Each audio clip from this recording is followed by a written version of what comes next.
Hello YouTube and newsletter subscribers, this is Terrell from Terrell3.com and today is February 19th, 2015 and well, this is a special story. This is not a Black Star Update report. That's coming out here in about 2 hours when this newsletter's finished. If I get it finished, I'm working on it.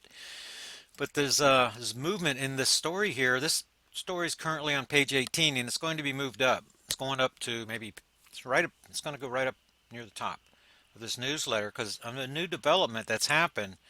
And I want to thank William and Sheldon for pushing me on this a little bit.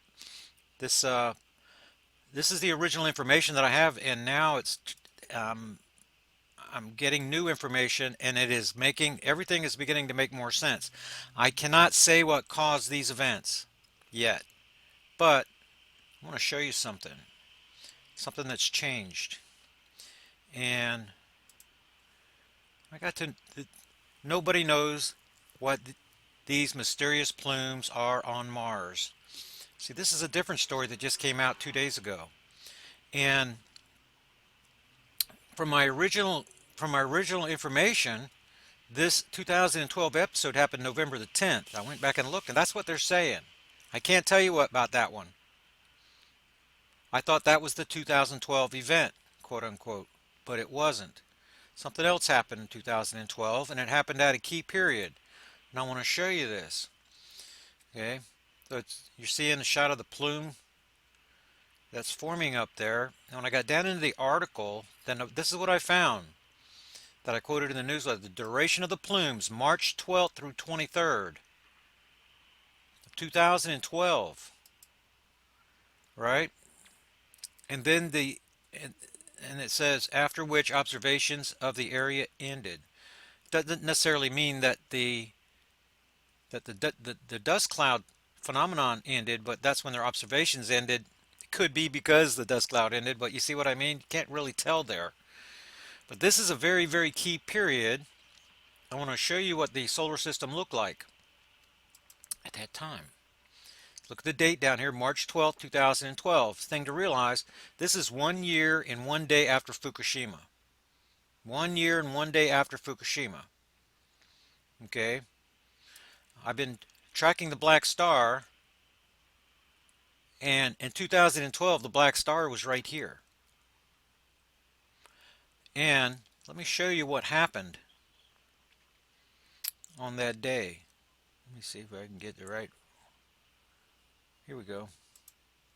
This is what happened on March the 12th and 13th, 2012. You see how the bow shock of the magnetosphere is on the dark side? We have an influence coming from the dark side of the Earth, which is, the dark side of the Earth is back on this side, back over in this area. We have subatomic particle flows coming in. The reason why is because on the 20th, see, the black star is actually going to be where Earth is on the 20th, because this is the date that Guerrero takes place. We are right in between Fukushima and Guerrero during this period. The black star is in a straight line between the sun and the Earth right here.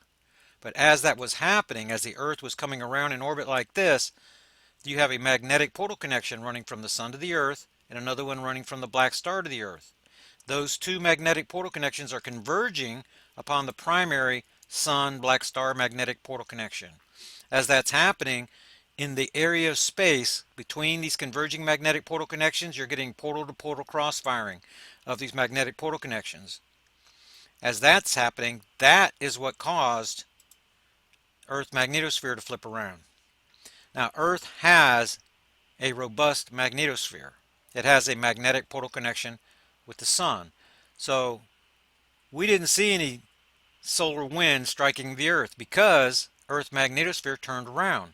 See, this force coming from the area of space between the Libra and Virgo constellations, I'm not talking about way, way deep in space. I'm talking about relative to the sun, just on the back side of Mars. So the subatomic particle source was even closer to Mars than it was Earth. And it was close enough to Earth to turn Earth's magnetosphere around in defiance of the solar wind. Think about that for a second. A force that's out there, that's invisible, that can push the solar wind with enough velocity subatomic particle saturation level to defy the solar wind, not just for a few hours, like a gamma ray burst might. This is for since March the 12th and 13th. We're talking about a 28-hour period. Okay, and this magnetic polar convergence is going to continue from March the 12th. We know it's March the 12th because that's when Earth's magnetosphere turned around, right? But here's the deal. The magnetic polar connection crossing is not going to happen until the 20th. So this is back to the start on the 12th, whenever the bow shock was facing the sun. You see the sun side? It turns around. You can see what time. You can see the time that it turns around, and you can coincide this with what's going on in Mars. That is directly behind Earth in the solar system at that period. You see how it's directly behind the third, the second, third, fourth, and fifth, directly behind us. Then Earth moves forward just a little bit, and right on this day is whenever Earth magnetosphere turns around. And the same day that we see the plumes coming off of Mars. Same time. Definitely a correlation here. I have not gone through to try to determine, well, that's what I did for Michael at the beginning. But the problem is now I can't trust the dates.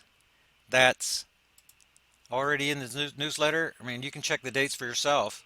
I cannot definitively tell you that the black star had influence on any of these other events. But in the March 12th, 2012 episode, most certainly. So I have to, well, what I've done for this newsletter is given a Saturn update. Provided this link. This is Sheldon writing me going, wait a minute, NASA says they don't have a clue why it's happening. This is the type of anomalous activity that I'm looking for in the Project Black Star investigation. NASA is clueless, like the shrinking heliosphere. NASA's clueless. The Earth magnetosphere weakening 10 times faster than it's supposed to, than they originally thought. They know it's weakening, but now it's 10 times faster. They don't know why. So whenever we see NASA's clueless about stuff, that's the type of anomalous activity that I'm looking for to try to explain with Project Black Star. And that's precisely what we've been able to do right here. So there's a picture. There's a picture to this link that goes with this story that I have not included in this. Oh yeah, I have. It's right here. This is the same picture right here showing the position of Mars whenever the plume started. And that's going to run around. That's going to run around for about 11. It's just going to last for about 11 days. And this is the same period. See, after the 23rd, they stopped observations. We had our alignment event on the 20th. I expected it was going to be the 22nd. Remember, I predicted the Fukushima quake event and the Guerrero quake event. This is the period of time in between. Okay, March the 11th to March the 20th. This is when the black star was out here transitioning from the Leo to the Virgo constellation in 2012. Now, the black star has gone all the way through Virgo and it's around here in Libra. All right, it's instead of moving back at that time, it was moving 11 degrees per year. Should actually be showing you that here. At that time, the black star was moving 11 degrees per year. Now, the black star is way... Let me see if I can move this forward for you to 2014. See, Saturn's all the way around into here. There's March the 12th. Earth is going to come around, and it's here. See this May the 20th? Right around in here. I'm sorry, I should be on 2015. I'm showing you last year. I'm wondering why isn't